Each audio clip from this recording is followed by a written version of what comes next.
శ్రీకాళహస్తిలోని శుక బ్రహ్మాశ్రమంలో 11వ అంతర్జాతీయ యోగా దినోత్సవం సందర్భంగా పట్టణంలోని ప్రజలచే యోగాసనాలు నిర్వహించారు.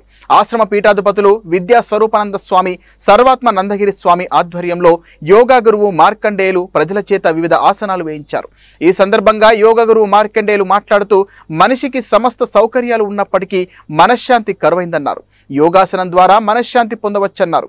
మందులు, మాత్రలు కేవలం శరీరానికే ఉపయోగపడతాయని, కానీ మనసుకు కావాల్సింది మనశ్శాంతి అని, అది యోగా ఒక్కదాని వల్లే సాధ్యమవుతుందని ఆయన వెల్లడించారు.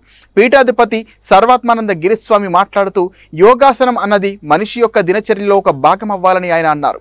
మనిషి యొక్క స్వరూపాన్ని తెలుసుకోవడానికి యోగా ఎంతో ప్రాధాన్యతమైందన్నారు. యోగాసనాలతో పాటు మన శరీరాన్ని కూడా తగిన ఆహారంతో పుష్టిగా ఉంచుకోవాలని ఆయన కోరారు.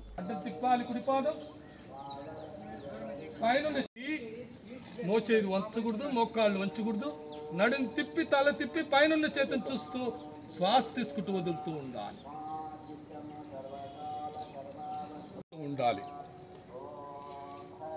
పాశ్వకోణ శ్వాస వదులుతూ కుడి పాదాన్ని వెనకలే కుడి చెయ్యి,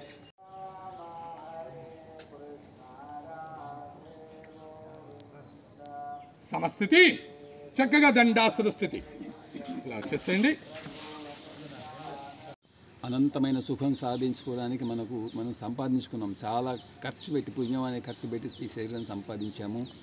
ఈ శరీరంతో అనంత సుఖము, అనంతమైన ఆనందం మనం సంపాదించుకోవచ్చు. ప్రపంచంలో అంతకంటే ఎక్కువ నిరతిశయ ఆనందం అంటారు. ఈ శరీరంలో 72,000 నాడులు ఉన్నాయి.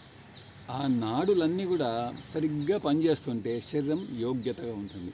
ఈ యోగా అభ్యాసం ద్వారా శరీరాన్ని మంచిగా దృఢంగా యోగ్యంగా పెట్టుకొని తర్వాత ఆ శరీరం బాగుంటే ఆ మనసుని సాధన చేసుకోవడానికి ఈ యోగం అనేది ముఖ్యంగా చాలా అవసరము.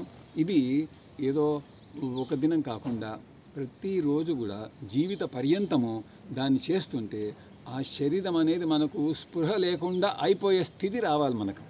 అది దాన్ని నిజమైన యోగం అంటారు. తర్వాత మన స్వరూపాన్ని తెలుసుకోవడానికి అది చాలా ఉపయోగపడుతుంది. మన స్వరూపమే ఆనందం. ఆ ఆనందాన్ని చేరుకోవడానికి ఇది సాధనము. అందుకని శరీరాన్ని మంచిగా పెట్టుకొని దీనికి సరిగైన ఆహారం ఇచ్చుకుంటూ, ఆసనాలు ఇవే కాదు, ఆహారం కూడా చాలా ముఖ్యం. పెట్రోల్ సరిగా లేకపోతే బండి సరిగా నడవదు కదా. అందుకని ఆహారము, విహారము, నిద్ర ఇవన్నీ కూడా సమంగా మంచిగా చూసుకుంటూ ఈ యోగాన్ని సాధిస్తే ఇది మనకు పరమానందాన్ని ఇస్తుంది. ఇది నిశ్చయము చాలా అని పెద్దలందరూ చెప్తారు. ఆ విధంగా మేము కూడా అనుభవిస్తున్నాము. అది మీరందరూ కూడా ఆ విధంగా అనుభవించాలని ఆశీర్వాదం. హరి ఓం తత్సత్.